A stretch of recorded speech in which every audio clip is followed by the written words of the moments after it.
सुप्रभात। ध्यान के पश्चात ध्यान के समाप्त होने के पश्चात 10-15 मिनट तक शांतिपूर्वक उसी आसन में और उसी हालत में बैठे रहना चाहिए। यदि अभ्यास में देर तक बैठे हों और यह आसन बदलने की आवश्यकता हो तो बहुत धीरे से आसन बदलना चाहिए, ताकि शरीर ज़्यादा हिले डुले नहीं। हाथ पैर भी नहीं हिलाना चाहिए और ना अंगड़ाई लेना या उसे उंगली चटकाना चाहिए। तात्पर्य यह है कि स्थिर अवस्था में चुपचाप अपने हालात देखते रहना चाहिए। इससे दो लाभ होते हैं। एक तो हमें अपनी ध्यानावस्था की हालत का ज्ञान हो जाता है, और दूसरा लाभ यह है कि जो स्थिति है वो जज्ब हो जाती है और उसमें स्थायित्व आ जाता है। तो गुरु हमारे लक्ष्य तक पहुंचने का केवल माध्यम मात्र है। वो हमें भगवान का अनुभव या साक्षात्कार कराने में मदद करता है, पथ प्रदर्शन करता है, परंतु वह स्वयं भगवान नहीं है।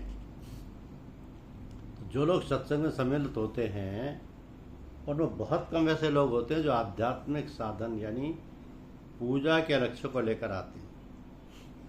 सच तो यह है कि अधिकतर लोग दुनियावी कामों की पूर्ति की आशा लेकर ही आते हैं।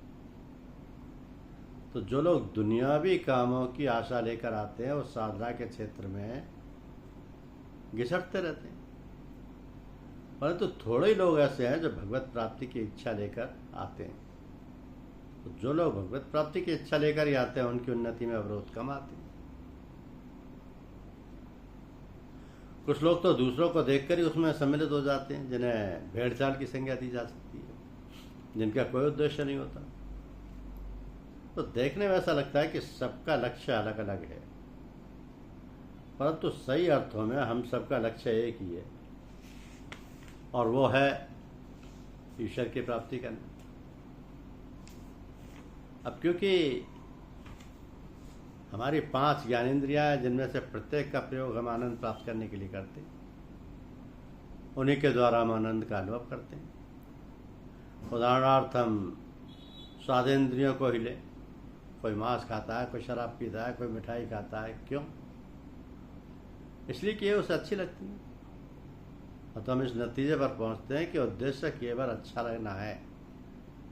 सच तो यह है कि हम ना जानते हुए और ना समझते हुए भी जो काम करते हैं वो आनंद के लिए करते हैं। तो हम देखते हैं कि सबका लक्ष्य एक आनंद प्राप्ति ही है। अब जरूरत इस बात की है कि हम सबकी समझ में ये बात बैठ जाए कि हमें जो आनंद प्राप्त करना है वो आनंद सिवाय परमात्मा के और कहीं प्राप्त नहीं हो सकता। इंद्रियों के सुखों में आनंद नहीं है, परमात्मा की प्राप्ति के अलावा और कहीं आनंद नहीं। धन्यवाद।